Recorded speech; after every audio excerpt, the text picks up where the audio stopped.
ॐ गं गणपतये नमः। ॐ ऐं સરસ્વત્યે નમઃ. ભારતીય જીવન પદ્ધતિમાં એક નિરાળું તત્વ સમાવિષ્ટ થયેલું છે અને તે છે સંન્યાસ. સંન્યાસ એટલે ત્યાગ. સંન્યાસ અને ત્યાગ વિશે અનેક પ્રશ્નો અને ચર્ચાઓ થતી હોય છે, પણ ગીતાનો સંન્યાસ આગવો છે. તે વસ્ત્રલક્ષી નથી, પણ ગુણલક્ષી છે. અને તેથી જ્યાં જ્યાં સંન્યાસની ચર્ચા કરવામાં આવી છે, ત્યાં ત્યાં બાહ્ય લક્ષણોની નહીં, પરંતુ આંતર લક્ષણોની ચર્ચા છે. અને તેથી જ આ 18મો અધ્યાય મોક્ષ સંન્યાસ યોગની શરૂઆત સંન્યાસ લેવા તલપાપડ થઈ રહેલો અર્જુન પોતાના પ્રશ્નથી કરે છે. અર્જુન ઉવાચ સંન્યાસસ્ય મહાબાહો તત્વમિચ્છામિ વેદિતુમ ત્યાગસ્ય ચ ઋષિકેશ પૃથક કેશી નિષૂદન.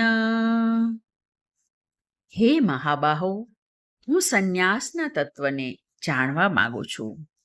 હે ઋષિકેશ, હે કેશી નિષૂદન, હું ત્યાગના તત્વને પણ જાણવા માંગુ છું. તે મને સમજાવો. આ શ્લોકમાં ભગવાનના 3 સંબોધન મૂકેલા છે, જેમાં મહાબાહુ સંબોધન ભગવાનના સામર્થ્યનું સૂચક છે. ઋષિકેશનો અર્થ છે ઇન્દ્રિયોના સ્વામી, અને કેશી નિષૂદન એટલે કેશી નામના દૈત્યને હણનાર, અર્થાત સઘળા વિઘ્નોના હરનાર એવા હે પ્રભુ, અર્જુન કહે છે, મારા સંશયોને દૂર કરી દો અને મને સંન્યાસની અને ત્યાગની તાત્વિક સ્પષ્ટ સમજણ આપો. મને કહો કે સંન્યાસ કોને કહેવાય અને ત્યાગ કોને કહેવાય. અને અર્જુનની આ જિજ્ઞાસાનો ઉત્તર આપતા ભગવાન સૌપ્રથમ 2 શ્લોકમાં દાર્શનિક વિદ્વાનોના 4 મત બતાવતા કહે છે.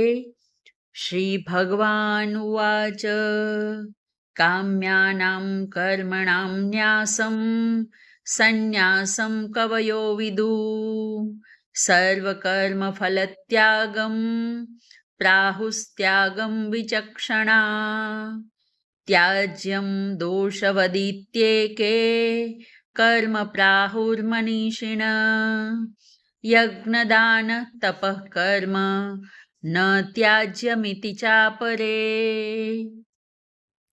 વિદ્વાન લોકો કહે છે કે કામ્ય કર્મોનો ત્યાગ કરવો તે સંન્યાસ છે, પણ બીજા વિચક્ષણ લોકો બધા કર્મોના ફળોનો ત્યાગ કરી દેવો તેને સંન્યાસ કહે છે.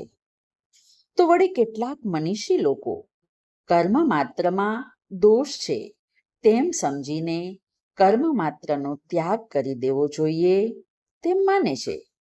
તો વળી બીજા કેટલાક લોકો યજ્ઞ, દાન અને તપનો ત્યાગ ન કરાય, એ તો કરવા જ જોઈએ એમ માને છે.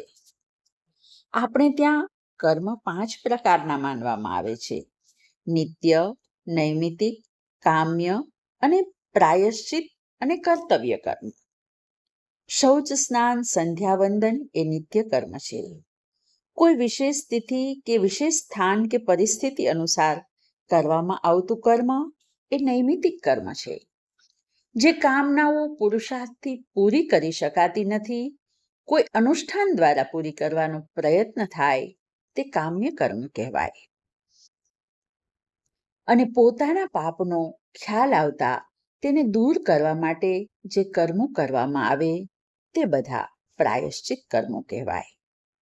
આજીવિકા ચલાવવા કે નોકરી ધંધો ખેતી કરવી એ કર્તવ્ય કર્મ કહેવાય. આ 5 પ્રકારના કર્મમાંથી માત્ર કામ્ય કર્મોનો જ ત્યાગ કરી દેવો અને બાકીના 4 પ્રકારના કર્મ કરવા એવું કેટલાક વિદ્વાનોનું માનવું છે. તો વળી બીજા કેટલાક લોકો એવું માને છે કે કર્મ માત્રમાં કોઈને કોઈ દોષ હોય જ છે.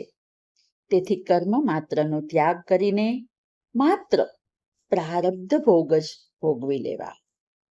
તો વળી કેટલાક લોકો એમ કહે છે કે સર્વ કર્મ ફળોનો ત્યાગ કરવો એ જ ખરો સંન્યાસ છે.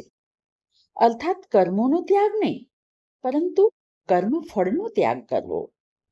સિદ્ધિ અસિદ્ધિ બંને કર્મનું ફળ છે, પરંતુ તેમાં સમાન રહેવું એ કર્મફળનો ત્યાગ છે. અને વળી બીજા કેટલાક લોકોનો મત એવો છે કે યજ્ઞ, દાન અને તપ રૂપી કર્મોનો ત્યાગ ક્યારેય ન કરવો જોઈએ. સંન્યાસીએ પણ આ 3 કર્મો તો કરતા જ રહેવા જોઈએ. આમ અહીં ભગવાન અર્જુનના પ્રશ્નના સંદર્ભમાં વિદ્વાનોના 4 મત દર્શાવે છે. આજે બસ આટલું જ. હરિ ઓમ.